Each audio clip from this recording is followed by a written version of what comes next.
with metal spikes through their eyes, emerging from the back of their skulls like horns, and their affinity for violence. Steel Inquisitors are truly the most horrifying creatures in the Cosmere. In this video, we will explore their gruesome anatomy, learn of their violent creation, delve into their awe-inspiring powers, and discover their history within the Cosmere. Appearance and anatomy. Inquisitors were once human, but have since been transformed into something more sinister. Their most striking and unsettling feature is the thick steel spikes in place of their eyes. These spikes fill their eye sockets and protrude out the back of their head, making one question how they're able to see, let alone live. Surrounding these eye spikes are intricate lacing tattoos, mostly black, with one stark red symbol. The black portion marks them as high-ranking members of the Canton of Inquisition, and the red symbol identifies what type of Allomancer they were before becoming an Inquisitor. They are tall, lean creatures with bald heads. Their clothing consists of long, dark robes that hang loosely around their bodies, concealing what is beneath. If they were to remove these robes, you would see a muscular torso with more thick metal spikes driven in at various locations in their chests, backs, and arms. Most Inquisitors during the Final Empire had 9 spikes in total, 2 through the eye sockets, 1 between their shoulder blades piercing their spine, and 6 in the torso. After the Empire collapsed, they began adding new spikes. Despite these spikes piercing their body in many vital locations, there is no blood leaking. They smile often, but their smiles are far from comforting and are instead described as eerie and disturbing. This, accompanied by their sightless stares, spike heads shining in the dim light, is something out of nightmares. Although they still look much like humans, they have been changed both physiologically and mentally. Their hearts have shifted to a different place from those of humans, and their brains have rearranged to accommodate the lengths of metal jabbed through their eyes. When they speak, their voices are described as sounding grinding, scratchy, and grating. Mentally, they have become homicidal and take great joy in causing harm to others. They carry obsidian axes as their weapon of choice and have been known to use them to commit gruesome acts, hacking away gleefully long after their victim is dead. Although it may seem strange, Inquisitors can apparently still breed with humans and produce offspring. These offspring would be normal humans with a slightly higher chance of being an Allomancer, but there could also be unknown complications. Creation. The process of creating a Steel Inquisitor is extremely messy and disturbing. It's done through the metallic art known as hemalurgy, which steals abilities from Allomancers and Feruchemists and grants them to another. The Allomancers and Feruchemists that have their powers stolen die in the process. Creating an Inquisitor is costly, as it requires at least 10 humans, the one who will be transformed into the Inquisitor, and 9 that will die in the process. The one to be transformed is chosen from the obligators in the Steel Ministry. They are typically either a bronze misting known as a Seeker or a full Mistborn. The other 9 are usually mistings of each of the 8 basic allomantic metals known about during the Final Empire, but they can also be Feruchemists. The obligator undergoing the transformation is placed on a special table that has depressions to allow for them to lie on the table and have one of the mistings placed on top of them. A thick metal spike is then hammered through the misting's heart and into the obligator's body in a strategic location. The same process is repeated with 8 other mistings until the new Inquisitor is fully spiked.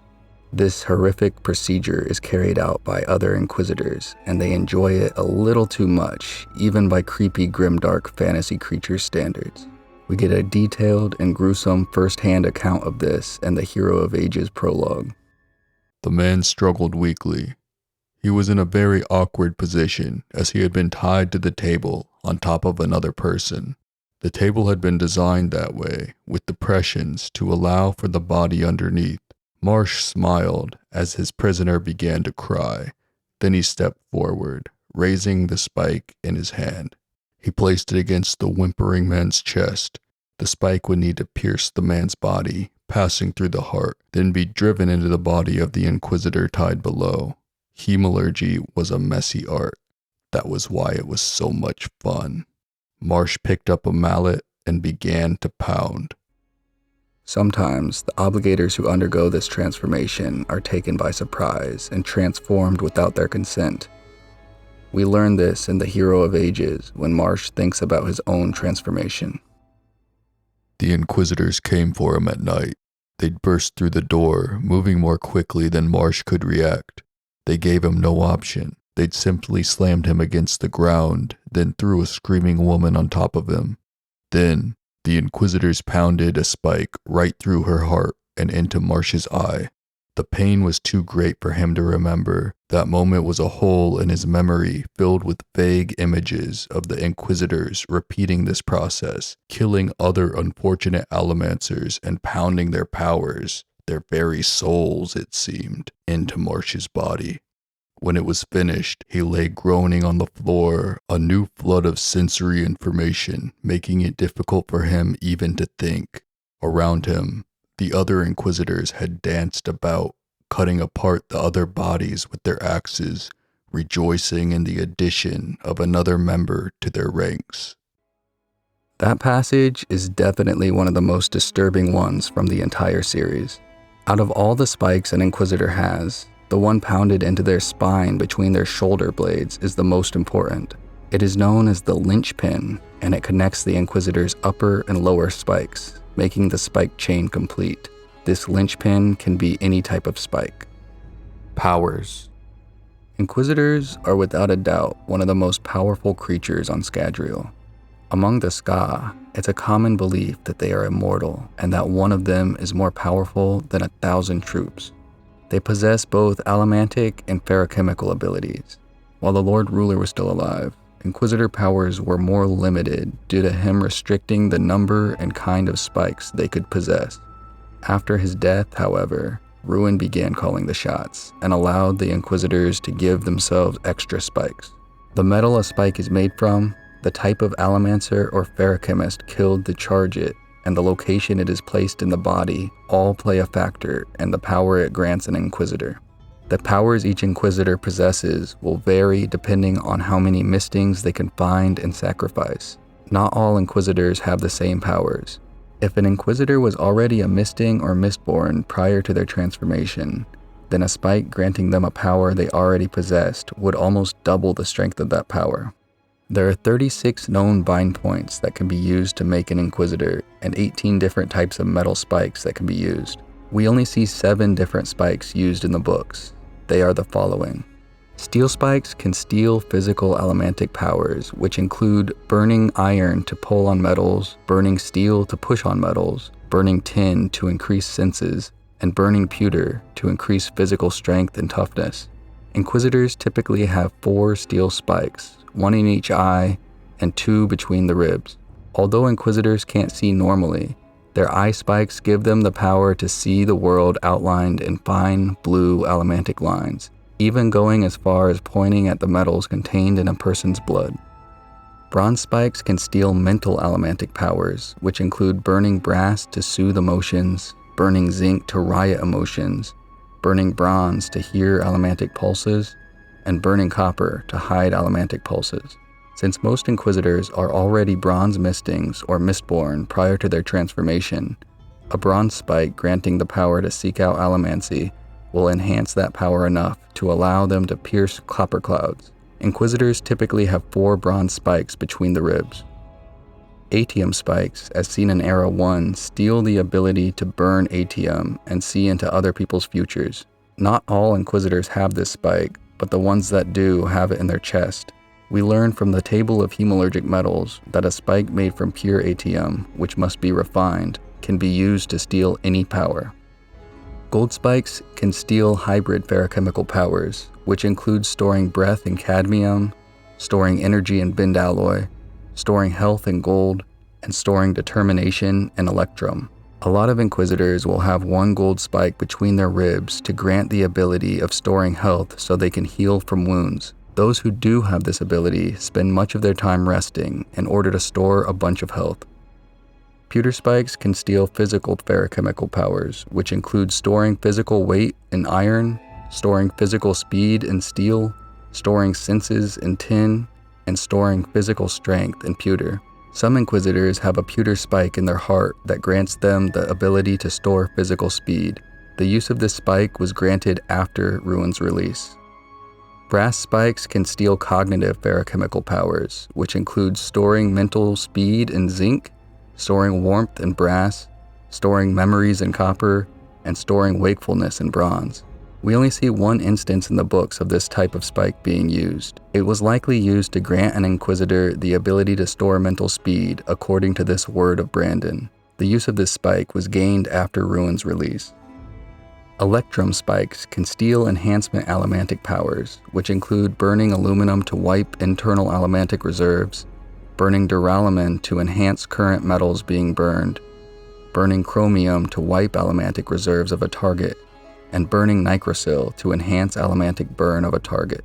Inquisitors used this type of spike specifically for the duralumin ability.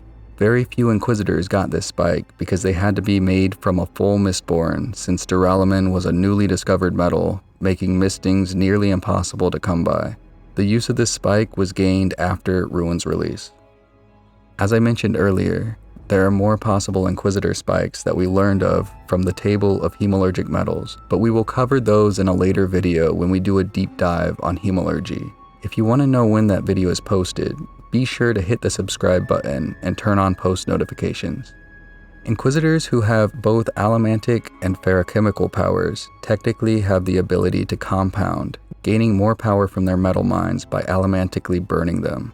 This is something the Lord Ruler kept from them, so they would have to discover this on their own. Inquisitors also generally tend to live slightly longer than humans. Weaknesses. Steel Inquisitors are certainly very powerful and frightening, but they still have some weaknesses. The most notable of these weaknesses is their linchpin spike that pierces their spine between their shoulder blades. The removal of this spike breaks the chain of their upper eye spikes and their lower body spikes, killing them instantly. The Lord Ruler built this weakness into Inquisitors as a safeguard when he first designed them. Eventually, Ruin had the Inquisitors start wearing metal armor around their torsos to mitigate this weakness. However, removing both eye spikes is still enough to kill an Inquisitor. They can also be decapitated. This will break the spike chain just like the linchpin removal. We've also seen that crushing an Inquisitor's head can kill them, but it must be completely crushed, as they can still heal if you just slice through their brain. Inquisitors require much more rest and sleep than humans, usually many hours each day. This is partially so the ones that have gold spikes can save up a lot of ferochemical healing, but it also has to do with the sheer number of hemalurgic spikes they have in them. Each spike places a burden on the soul, which causes them to exhaust easier. Perhaps their greatest weakness is the fact that they can be controlled by strong emotional allomancy and the influence of shards, such as Ruin. This weakness isn't unique to Inquisitors, but is shared by all hemalurgic constructs, including Kandra and Kolos. It's known as the Flaw, and essentially each spike leaves the creature's mind wounded and creates holes in their spirit web, making them easier to manipulate. This flaw explains why the Inquisitors were so obedient to the Lord Ruler and overly zealous about their worship of him. It's also the reason Ruin was able to take near complete control of the Inquisitors after his escape. History. During the Lord Ruler's ascension, he gained much knowledge of hemalurgy, such as which metals steal which powers and where the bind points on a human body are located. He used this knowledge to create the first 16 Inquisitors. They would serve as his priests in his steel ministry. From that point forward, he ordered them to hunt down Allomancer, Ska, noble half-breeds, and ferochemists to use for creating more Inquisitors, as well as experimenting with the creation of new hemalurgic constructs. They obeyed the Lord Ruler because he used his powerful emotional allomancy on them. The Inquisitors worshipped and served the Lord Ruler in this fashion for more than 1,000 years, until the Lord Ruler was killed and his empire collapsed. Eventually, Ruin was released, and all the Inquisitors were controlled by him and used as his pawns. Then the Catasandra happened, and the world changed drastically, ending Era 1. 300 years later, during Era 2, there is only one known Inquisitor still around, and he is extending his natural life by using atium. Harmony had many of the Inquisitor spikes melted down and made into earrings. The people of Era 2 still depict Inquisitors in their art and refer to them as the Lord Ruler's wraiths, of whom only Death himself remained. That concludes this deep dive about Steel Inquisitors, the most horrifying creatures in the Cosmere. There's plenty more Cosmere lore on the way, so whether you're a longtime fan of the Cosmere or brand new to this incredible universe, be sure to give the video a like, hit the subscribe button, and join me on this journey of exploring the Cosmere.